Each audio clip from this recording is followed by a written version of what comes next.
They saw a struggling single mother in an old, cheap suit and thought they'd found easy prey. Prosecutor Garrett Sterling certainly did. What he didn't realize was that the woman he mocked wasn't only fighting for her freedom. She was springing a trap.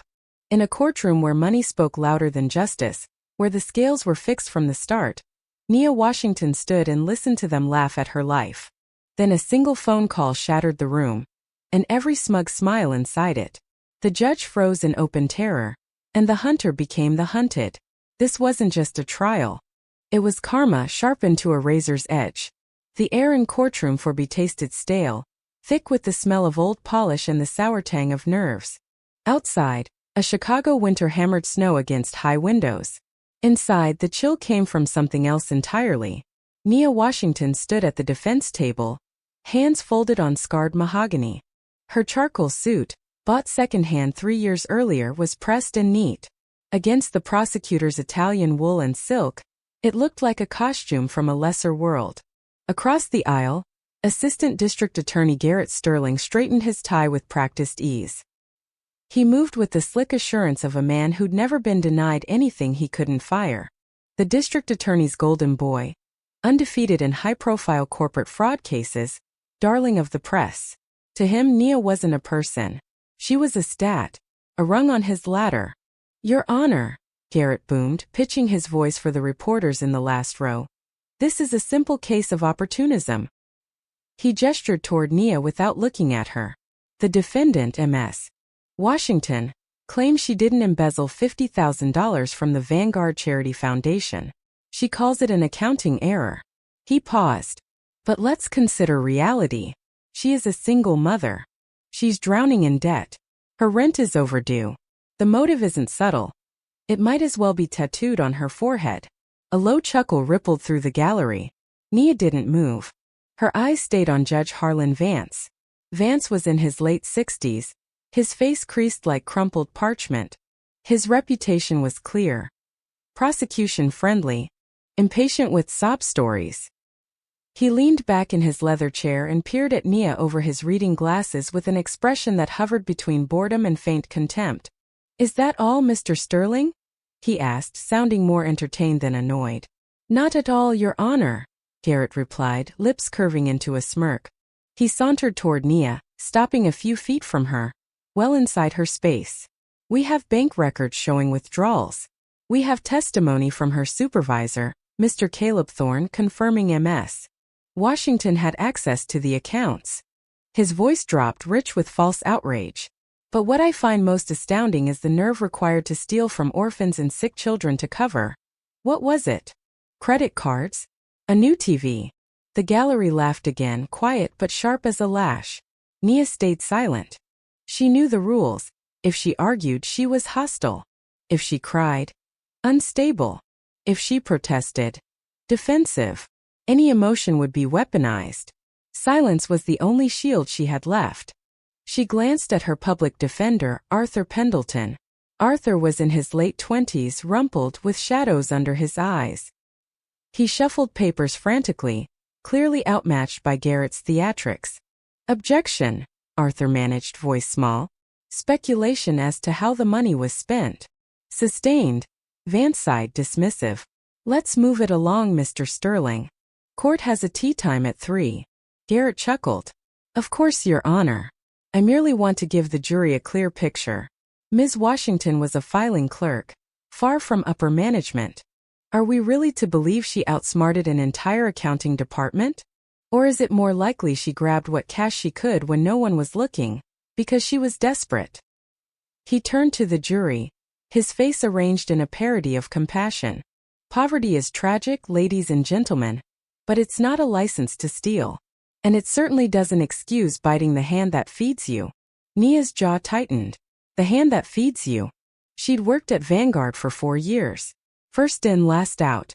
She'd caught 3 separate billing errors that had saved the charity thousands. But when she uncovered the real discrepancies, the ones that pointed to offshore accounts and missing millions, suddenly she was the thief. She looked toward the gallery. In the last row sat Caleb Thorne, her former manager, arms folded. When their eyes met, he offered the smallest of smiles, cold and satisfied. He had framed her. He'd created the fake ledger now sitting in the prosecution's files and handed it over as proof. Ms. Washington, Judge Vance's voice cut through her thoughts. You've declined to testify. Your lawyer has presented very little. Do you understand that if you're convicted, given the breach of trust involved, I'm inclined to impose the maximum sentence? Arthur jerked to his feet, chair screeching. Your Honor, we are still waiting on a crucial piece of evidence. Mr. Pendleton, Vance snapped. You've been waiting for 2 days. This is a courtroom, not a bus stop. Unless you have something substantial, I'm sending the jury to deliberate. We have a witness, Arthur stammered. A character witness. He's running late. Garrett laughed aloud. A character witness? Who? Her landlord, coming to ask for back rent. The room broke into open, ugly laughter. Even the bailiff's lips twitched. The disrespect hung heavy in the air. Heat climbed up Nia's neck, but she forced her breathing steady. In. Out. Wait. Order, Vance said mildly, not bothering with his gavel. He regarded Nia with a kind of pity that felt worse than hostility. Ms. Washington, it appears your defense is as bankrupt as your bank account. Garrett preened. Your Honor, perhaps we can spare the taxpayer some expense. If the defendant pleads guilty now, I might recommend 5 years instead of 10. Offer expires in 5 minutes. He leaned in close, voice dropping so only she could hear. Take the deal, Nia. You're finished. Go home to your kid in 5 years or fight me, and you won't see him again until he's grown. Her blood went cold at the mention of Leo. Leo was 7. He was with their neighbor, Mrs. Gable, watching cartoons. As far as he knew, Mom was at a work conference. Nia raised her head and met Garrett's eyes. For the first time she spoke. Her voice was steady, cutting clean through the courtroom noise. I don't need your deal, Mr. Sterling. His eyebrow arched. Excuse me. And I don't need 5 minutes, she continued, rising slowly. She smoothed her skirt, every movement controlled. I only need 1. Because the person my lawyer is waiting for isn't a character witness. Vance frowned. Then who is it, Ms. Washington? The Pope. No, Your Honor, Nia said, turning toward the heavy wooden doors at the back. It's the man who actually owns the money I supposedly stole. Silence fell for a single heartbeat. Then Garrett broke into a loud, derisive laugh. This is theater, he said, throwing his hands up. Your Honor, this is a desperate Hail Mary. The owner of that money is the Vanguard Charity Foundation. A board of trustees. Unless Ms. Washington expects the entire board to march through those doors, we're wasting the court's time.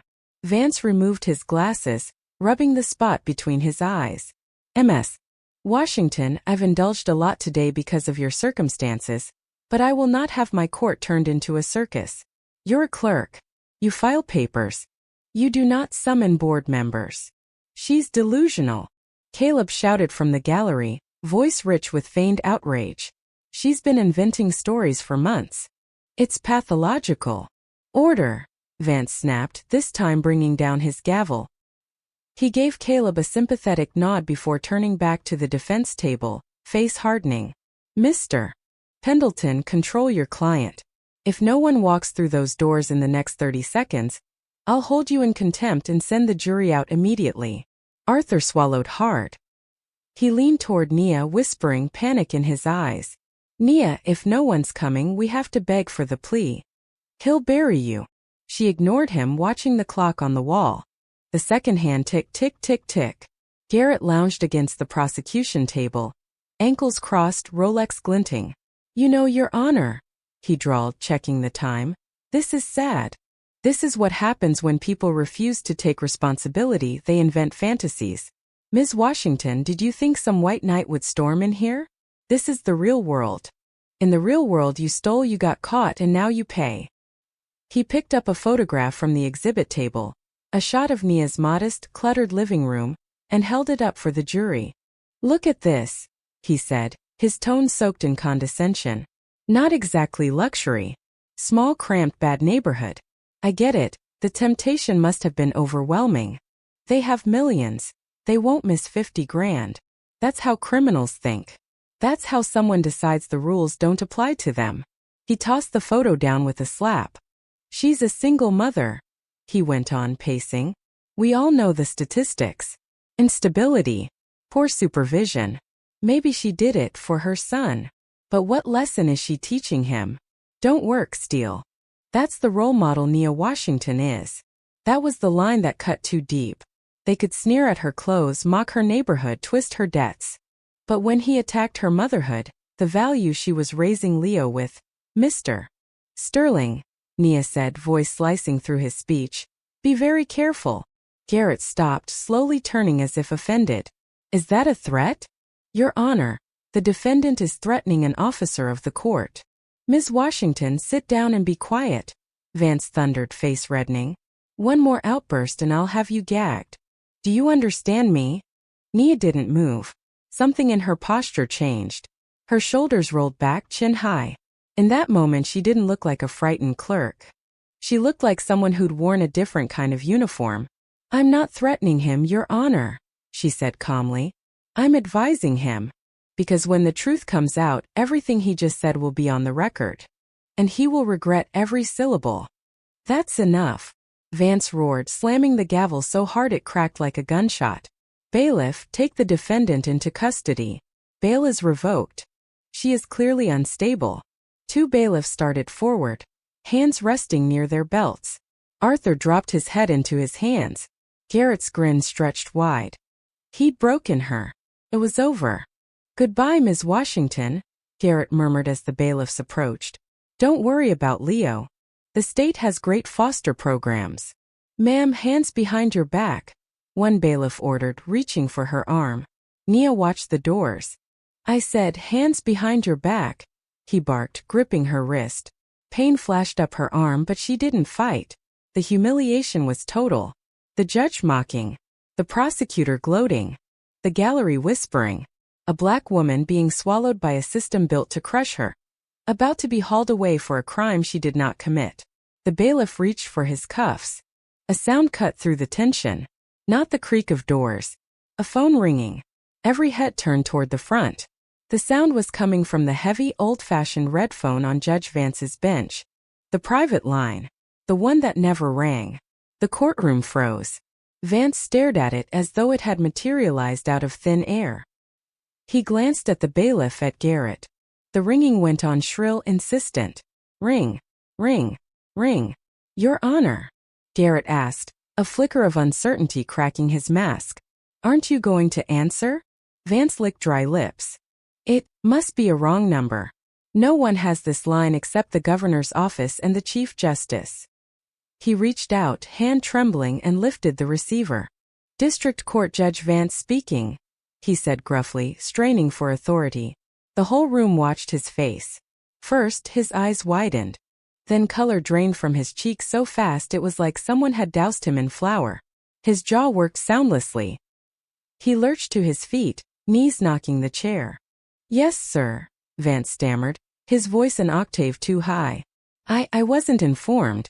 No one told me. Yes, she's here. Yes, sir. I understand. Immediately.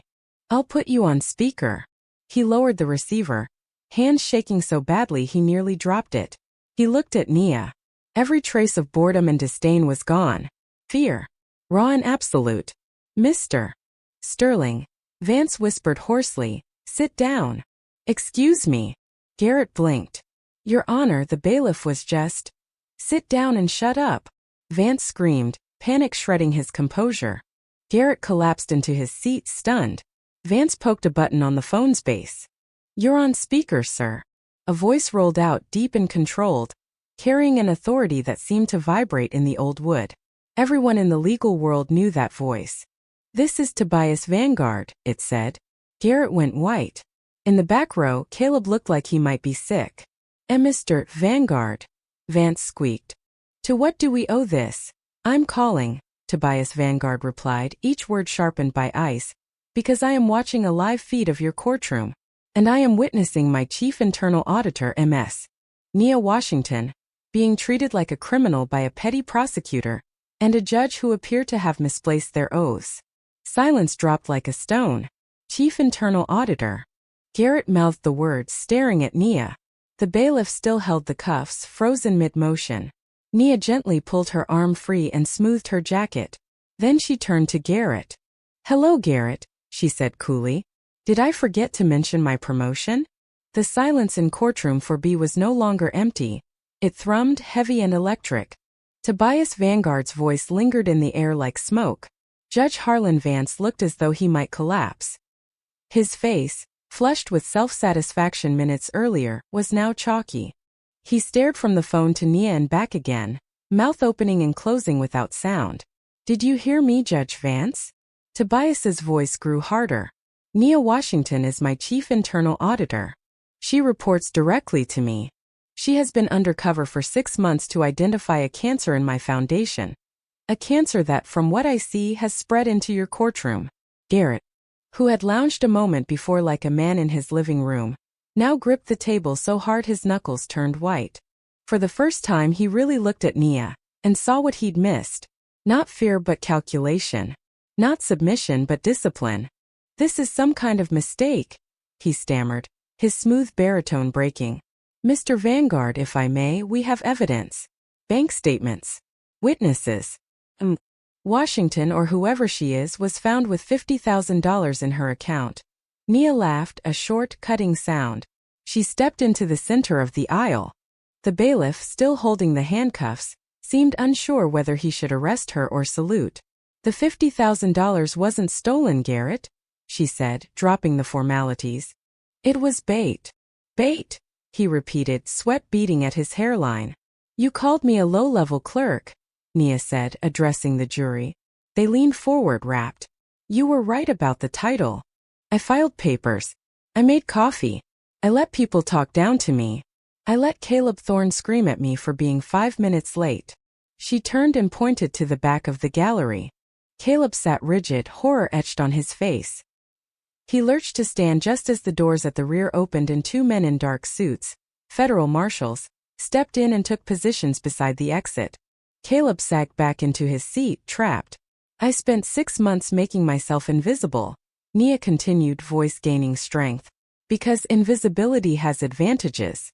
People stop hiding things from you. They leave ledgers open. They discuss kickbacks on office phones. They assume the single mom in the cheap suit is too busy worrying about the light bill to understand how they're laundering millions through shell companies." She turned back to Garrett.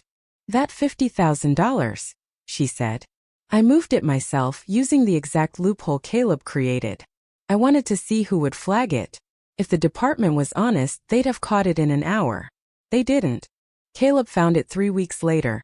Only after he realized he could use it to frame me and shut down any questions about the missing $5 million. $5 million, Vance whispered, slumping into his chair. 7, Nia corrected calmly. As of this morning. Garrett's gaze darted between the bench and Nia, searching for some legal foothold. "Your Honor, this is highly irregular. Even if she's an auditor, she can't just hijack a criminal trial. She is the defendant. I demand." "You demand." Tobias cut in from the speaker, voice booming. "Mr. Sterling, you have no standing to demand anything. You are prosecuting a woman for a crime she engineered to expose a thief, based on evidence supplied by that thief. At best, you are incompetent. At worst, you are complicit." Garrett bristled reflexively. "I built this case from the file provided by law enforcement. I represent the people of this state." "Do you?" Nia asked, stepping in close. Now she was the one crowding him, the balance inverted. "You said I was biting the hand that feeds me. You said I was teaching my son to steal. You didn't just want a conviction. You wanted a public execution. You wanted to destroy a black single mother, to polish your conviction rate for election season." She slipped a small silver flash drive from an inner pocket of her blazer and held it up. "You wanted evidence, Garrett?" she asked. "You wanted to talk finances? Let's talk about yours." His eyes widened. "Objection!" he shouted, panic overtaking his polish. "Your Honor, this is inadmissible." "She overruled," Judge Vance croaked. Survival instincts had kicked in. With Tobias Vanguard on the line, Vance wasn't about to shield his former favorite.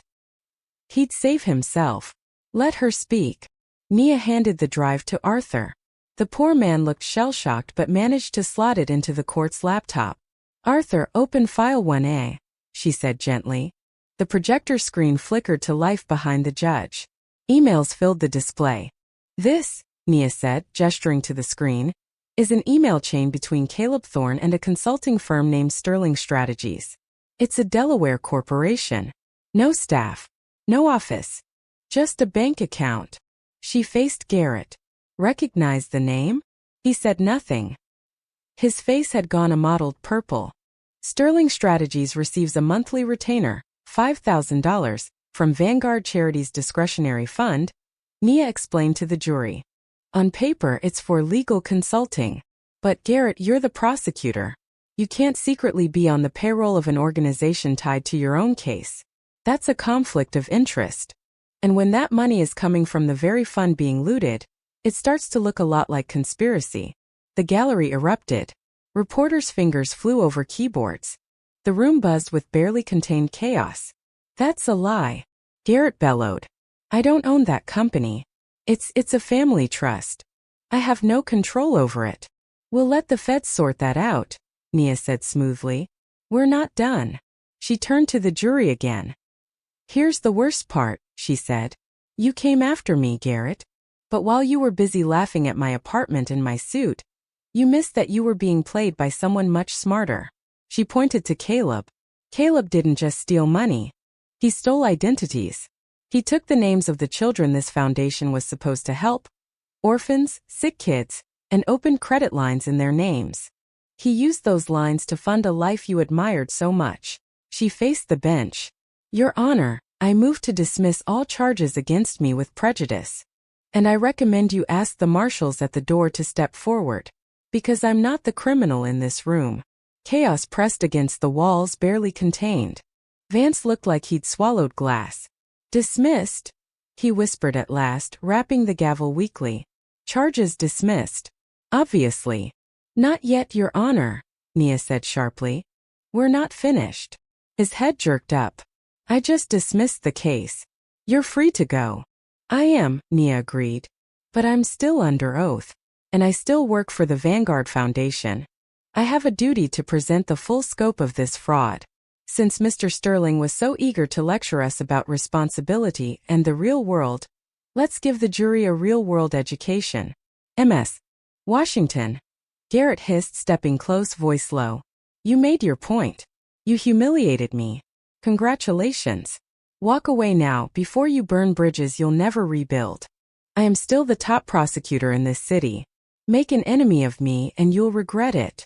Nia looked at him, her expression cooling from professional to deeply personal. She stepped in, close enough to smell his expensive cologne, now soured by fear. You threatened my son, she said quietly. The courtroom microphones caught every word. You said you'd make sure I never saw him again. You used my motherhood as a weapon. There are no bridges left, Garrett. Just the wreckage you made. She turned to Arthur. Arthur. Open the file labeled Ledger. He clicked. A tangle of transactions, coded lines, and scan checks filled the screen. To most incomprehensible. To Nia, a map. Ladies and gentlemen of the jury, she said. Mr. Sterling told you I was desperate. He shoved a picture of my apartment in your faces and mocked the neighborhood. She picked the photo up from the table. I live there, she said, holding it up. Not because I must. Because I chose to. My real salary as an auditor is 6 figures. But to do this work I had to live like the staff I was investigating. I took a clerk's pay. I rode the bus. I clipped coupons. And from that vantage point I saw exactly how men like Caleb Thorne treat people like me. She nodded at the screen. This ledger shows the spillage, she said. That's Caleb's term. Every time a donation hit the Pediatric Cancer Fund, 15% got routed to a shell account called maintenance. But Vanguard doesn't own our building. We rent. We don't pay maintenance. Objection. Caleb shouted, springing to his feet. That's proprietary. She signed an NDA. I signed it as Nia Washington, the clerk. She shot back. Nia Washington, the auditor, is authorized to disclose anything necessary to prosecute a felony. Sit down, Mr. Thorne. Vance barked, finally eager to distance himself from any sinking ship. Nia continued, her voice steady and rhythmic. For 3 years Caleb siphoned money. But he needed a backup plan. He needed a scapegoat in case anyone looked too closely. He needed someone vulnerable. Someone the system wouldn't believe. She looked at Garrett. "Enter the prosecutor," she said. Caleb fed Mr. Sterling a story. "Look at this black single mother. She's struggling. She has debt. She must be the thief." And Mr. Sterling didn't pull maintenance records. He didn't audit the shell accounts. He didn't talk to my coworkers. Why? She let the question hang. "Because it was easy," she answered. "Because when he saw me, he saw a stereotype, not a person. He saw a win, not the truth. He was so sure of his superiority, he didn't even check the timestamps on the digital transfers." She signaled to Arthur. The screen zoomed in. "This $10,000 transfer," she said. "Processed at 2 p.m. on a Tuesday. Mr. Sterling, do you recall where I was at 2 p.m. that day?" He stayed silent, jaw clenched. "I was in your office," Nia said. "Giving a witness statement on a traffic case. Sitting across from your paralegal. I wasn't at a computer. I couldn't have made that transfer. The proof is in your own files." She looked back at the jury. "He had my alibi the entire time. He just never bothered to read it. Because he didn't care if I was guilty. Only that I looked guilty." Jurors stared at Garrett with open disgust. One older woman glared at him like she might leap over the rail. "This isn't just negligence," Nia said, her voice ringing. "It's malicious prosecution. And it ends today." "Mr. Vanguard," Judge Vance said hastily into the phone, voice shaking. I had no idea. The court apologizes." You'll do more than apologize, Harlan," Tobias replied. "You will facilitate justice. Right now." "Yes, sir. Anything." "Ms. Washington," Tobias said. "Is Mr. Thorne still in the room?" "He is," Nia confirmed. "And Mr. Sterling?" "He's still here," she said dryly, trying very hard to blend into the furniture. "Good. Marshals, execute the warrants." The 2 men in suits at the back moved, not walking so much as marching. Their boots thudded on the floor like a drumbeat. Caleb panicked. He tried to climb over the bench in front of him, shoving at a reporter. "Get off me." "It was her. She set me up." A marshal grabbed him, slammed him face-first into the wall. The crack of impact made everyone flinch. The snap of cuffs sounded final. "Caleb Thorne," the marshal announced. "You're under arrest for wire fraud, embezzlement, and identity theft." They didn't stop. The second marshal continued forward, past the gallery, past the bar, straight to the prosecution table. Garrett's eyes bulged. "No," he whispered. "No, you can't. I have immunity. I'm a prosecutor." "Not for RICO," Nia said softly. "Our RICO," he stammered. "Racketeering," she clarified. "Your consulting firm, Sterling Strategies, didn't just process kickbacks. It washed money for a local drug ring Caleb was laundering funds for. You didn't just take a bribe, Garrett. You became their bank." "I didn't know," he shrieked, voice cracking into hysteria. "I just deposited the checks. I didn't ask." "Ignorance is not a defense," Nia replied, quoting his opening statement back to him. "Especially not for a man who claims to represent the people." The marshal seized his arms, forcing them behind his back. Garrett twisted, knocking his leather briefcase to the floor.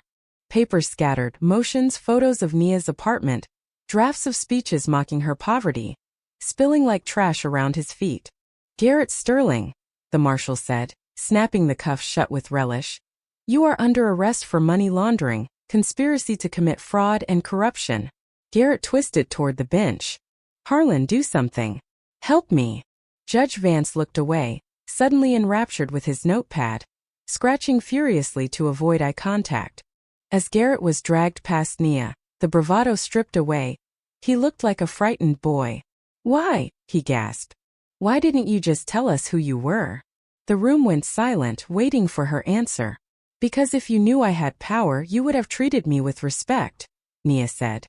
"I needed the world to see how you treat people when you think they have nothing."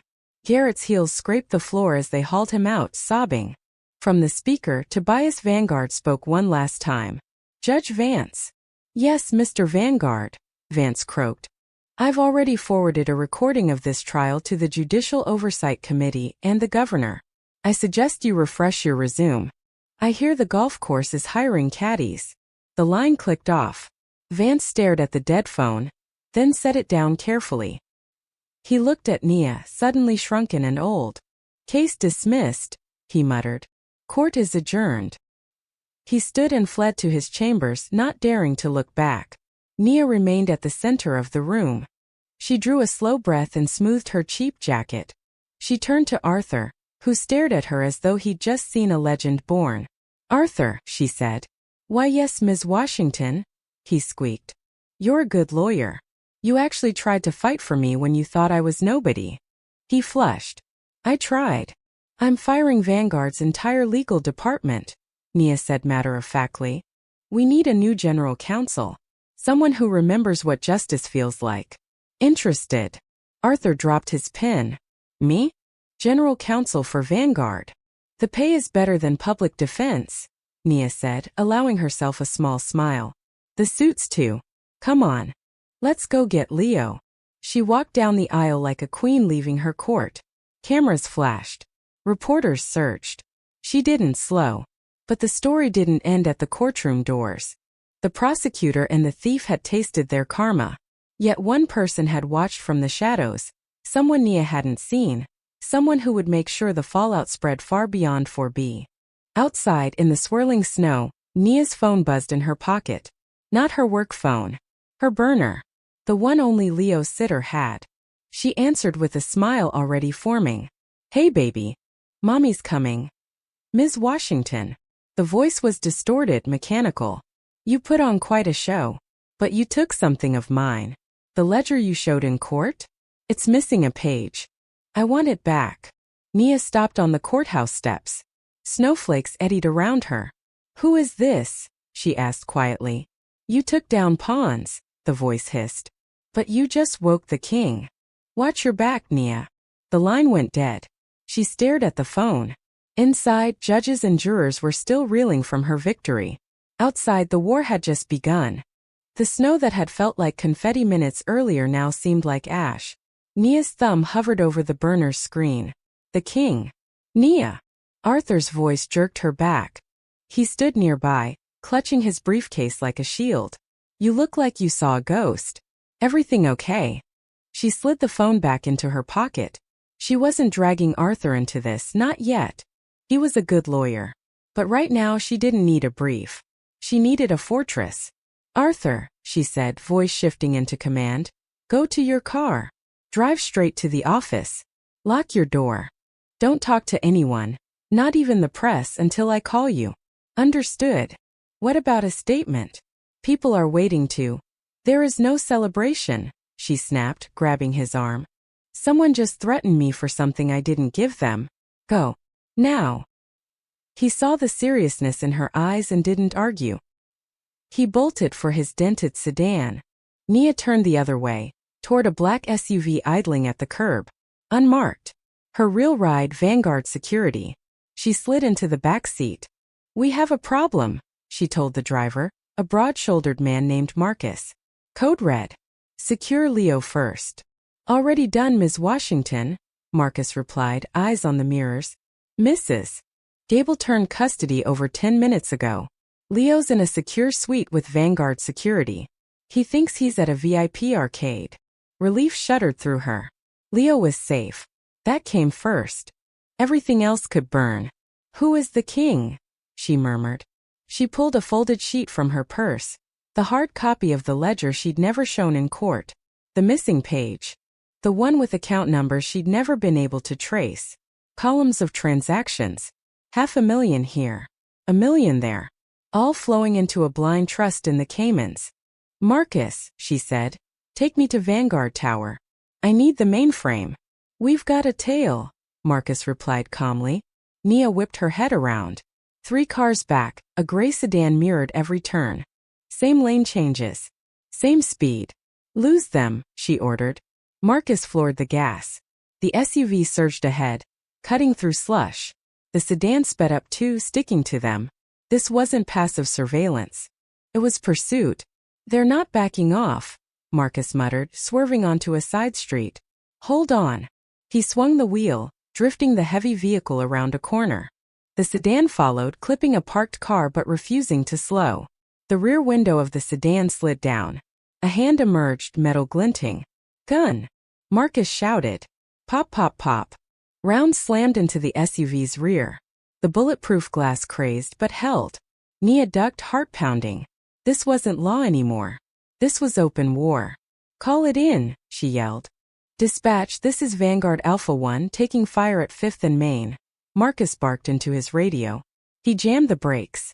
The sedan shot past them. Marcus gunned it again, ramming the sedan's rear bumper. Metal shrieked. The sedan spun out, smashing into a lamppost in a cloud of steam. Keep going, Nia ordered. Don't stop. They sped away. Nia's hands wouldn't fully unclench.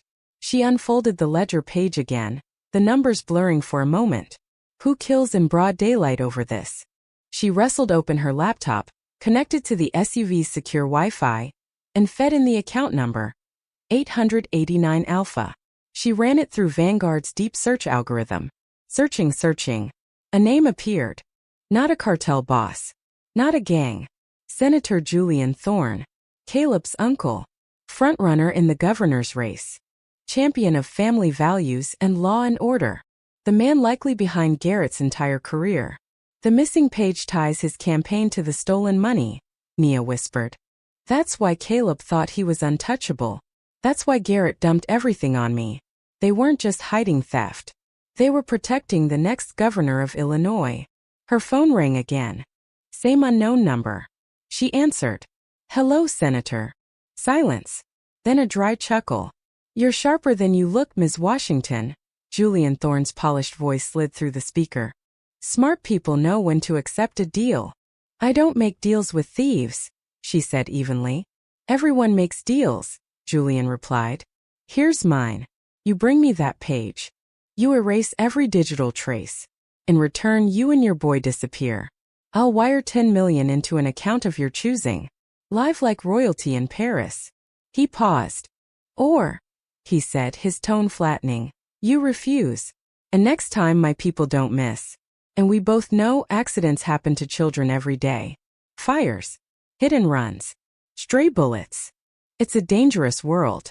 Cold anger crystallized in Nia's chest, freezing the fear. He'd made the same fatal mistake Garrett had. You want the page? She asked. Tonight. Midnight. Abandoned shipyard at Navy Pier. Warehouse 4. Alone, he said. If I see law enforcement, if I see marshals, the offer is gone. I'll be there, Nia said, then cut the call. Marcus watched her in the rearview mirror. You are not seriously going. She looked at the shattered glass, then at the ledger. No, she said. I'm not going to bargain, Marcus. I'm going to end this. Wind off Lake Michigan knifed through her coat. The abandoned shipyard was a rusted graveyard. The city glow a distant halo. Warehouse for yawned dark and hollow, smelling of oil and rot. Nia stood in its center, a lone figure in the cavernous space. In her hand a manila envelope. Punctual, a voice echoed. Senator Julian Thorne stepped from the shadows, elegant in a cashmere coat that had no business in a place like this. Two broad-shouldered men flanked him, their gear screaming private military. Each held an assault rifle, casual but ready. I assume that's it? Julian asked, nodding at the envelope. The original ledger page, Nia said, lifting it, and the only digital copy. He smiled as he approached. You made the correct choice, Ms. Washington. Pragmatism. I appreciate that. Garrett enjoyed the cruelty of power. I prefer its efficiency. Why the charity? Nia asked. You're already rich. Why steal from sick kids? Julian shrugged slightly. Campaigns are expensive. Donors always want something. Stolen money is gloriously obligation-free. And those children, most of them were going to die anyway. I simply redirected the funds to a more productive cause. Her fingers tightened around the envelope. You're a monster, she said. I'm a politician, he corrected. Now hand it over. He snapped his fingers. One of the guards strode forward, palm out. Nia placed the envelope in his hand. He opened it, checked the paper, the flash drive, then nodded. Burn it, Julian said.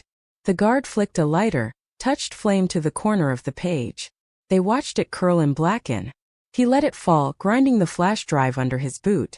There, Julian said, visibly relaxing. No evidence. No problem. He looked back at Nia. I promised you 10 million. You did, she said. Well, he replied, turning away. I lied. He gestured over his shoulder. Clean this up. Make it look like a robbery gone wrong. Rifles lifted. Nia didn't beg. She didn't move. She checked her watch. You were right about one thing, Senator, she said loudly. Smart people know when to make a deal. But you forgot the most important rule of business. He paused. And what's that? Always read the fine print, she said. With a deafening clang, the shipping container behind her burst open. Floodlights blazed down, drenching the warehouse in harsh white. Federal agents, voices roared. Drop your weapons. Dozens of FBI agents in tactical gear poured from concealed positions, red lasers dotting Julian's chest and those of his men. Outnumbered, the guards dropped their rifles and lifted their hands. Julian staggered back, shielding his eyes. What is this? He shouted. You destroyed the evidence. I watched you burn it. Nia stepped forward, hands in her pockets. That was a photocopy, she said. And that flash drive was full of cat videos. She pointed to the shadowed corners of the warehouse. As for the evidence, you just delivered it yourself. From behind a stack of crates, Tobias Vanguard emerged, flanked by the FBI director and a camera crew.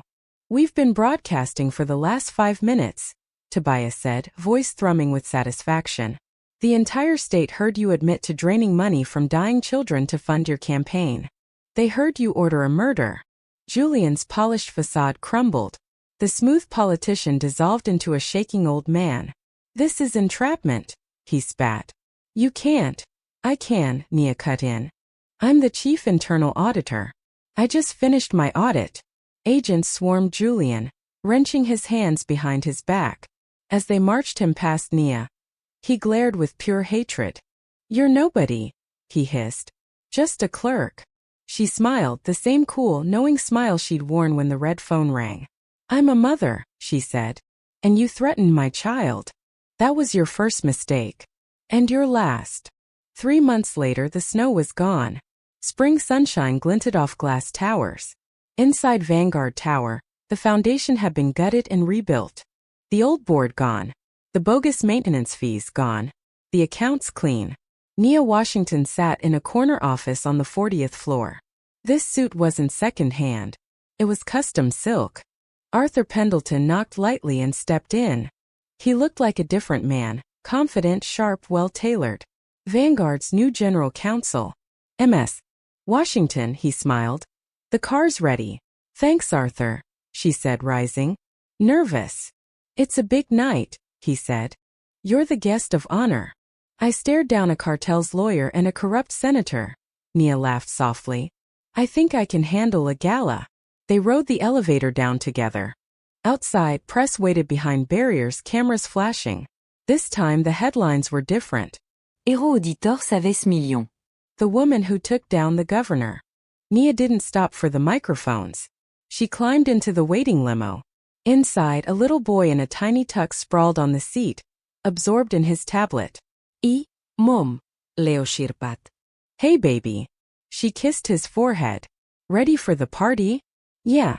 Mr. Vanguard said there's gonna be a chocolate fountain. As the city slid past, Nia glanced out the window. A billboard loomed overhead. Once it had shown Julian Thorne's smiling face. Now it bore her name. The Nia Washington Legal Defense Fund. A new division of the foundation, dedicated to helping single mothers fight wrongful accusations.